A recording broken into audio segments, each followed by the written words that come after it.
In total, I had expected to spend about... Hi everyone, welcome back to my channel. I'm Jules, I'm 24 years old, and I'm your go-to girl on all things life and personal finance. And in today's video, I'm going to share with you how much I actually spent in Bali, Indonesia. I personally find these videos super helpful just to get an idea of how much I need to save for a certain trip. So I thought this video would be helpful for those who are thinking of planning a trip to Bali. And so I'm going to share with you how much I spent on a 16-day trip to Bali. So let's get into it. So I tracked all my spending in this Google Sheets. I do have a new one that I'm going to start implementing for the next year, but this is kind of just like a standard sheet that I have. Not too cute, sorry about that. But the first thing I spent was my flight, and this was definitely the most expensive part, and I was kind of anticipating that. I live in California, so I knew the flight was going to be pretty expensive. It came out to $1,108.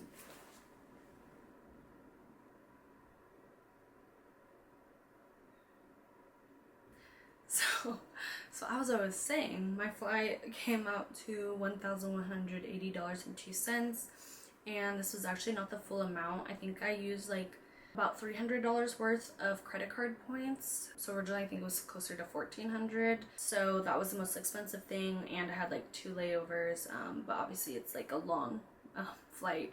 Then accommodation, I actually spent $0. That was because out of the 16 days I was there, 10 of it I was on a group trip, which the accommodation was, you know, of course included. And then the other few days that I was there, I used credit card points, so luckily I didn't have to spend anything on accommodation. Next was the group trip cost. I allocated $1,300 for this, and it was going to be closer to that price point because I booked it with a certain website, and then a few days before my flight they had to cancel because there wasn't enough people, so I had to scramble and find a different one.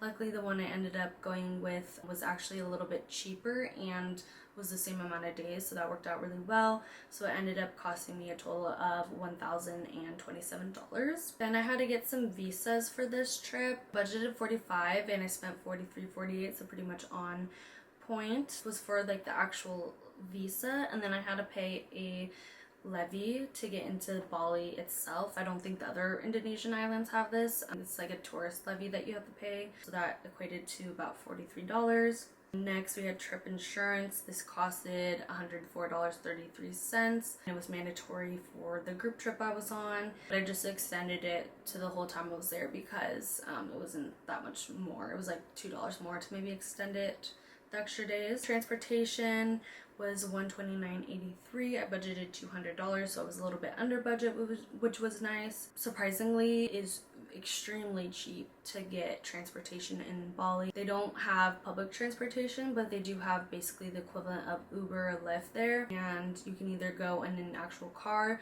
or it's really popular to go on like a moped. So like for some of this stuff, it's like less than $1 to if I used a moped, like 57 cents. Like that's crazy. This was on a car and it was like $5, but yeah, overall it was super cheap. And then obviously when I was on the group trip itself, transportation was included going from like city to city within Bali, so I didn't have to like pay extra for that. Activities, I spent $206.40. I budgeted $250, so under budget as well. This is like the first time where I've been under budget when going on vacation, so love that. But some of the things I did was I watched a fire show. This was like the entry ticket into the temple. I went to Fins, so I included the entry fee in there. I did a jewelry making class.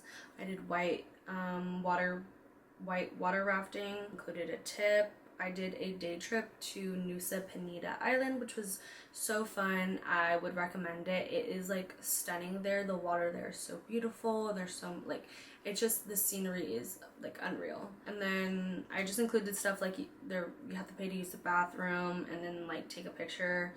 And then I got a couple massages, which I also think I included in my shopping category. And then I did laundry. Next, for shopping, I spent $147.25, and most of this was from a bikini that I got, which I did not realize was as expensive as it was. It was $100.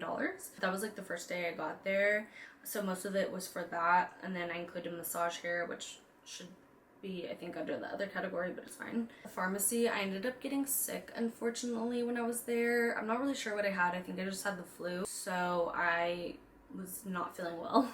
So I got a couple cough drops and some other things. Got some laundry. I started my period, so I had to get that. And then, yeah.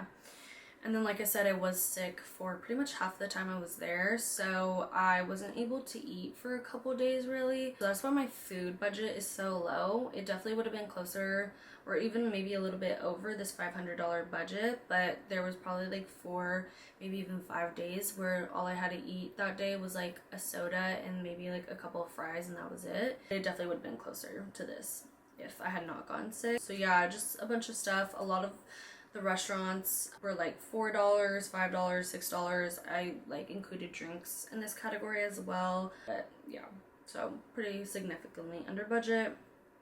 And then last thing that I budgeted for was an eSIM, which costed $40. I used Airlo for this because I didn't want to spend $100 on Verizon. In total, I had expected to spend about $3,765, but in reality, I only spent $3,252, which is great. I don't know what this was for. So in total, I actually was under budget by $513. So that was great because I've never been under budget before on a trip. So that's how much it cost me for a 2-week trip in Bali. So if you're planning your next trip, this is a rough estimate of how much it might cost you. Obviously with flights, it might be a little different if you're like in Australia or something like that where you're closer, or might be more expensive if you're in the UK or Europe. And then obviously you have to factor in accommodation. But overall, accommodation is pretty inexpensive in Bali, like $30 to $50 a night.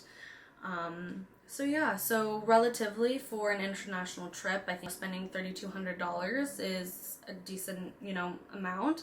And obviously if I had like credit card points and didn't spend $1,200 on that, it would have only been a $2,000 trip. So yeah, so that's my budget breakdown. I hope it gives you a better understanding of what to expect when you're planning a trip to Bali or anywhere in Indonesia. If you found this helpful, make sure to give it a thumbs up and subscribe for more content like this. I'd love to hear from you guys. If you've been to Bali, was this around how much you spend? Or if you're planning a trip soon, how much you're planning on spending while in Bali? If you have any questions on the cost of this trip or want any tips on Bali and how to navigate or planning, just let me know and I'd be happy to answer that for you. Yeah, so thanks so much for watching, and I'll see you guys in the next one. Bye.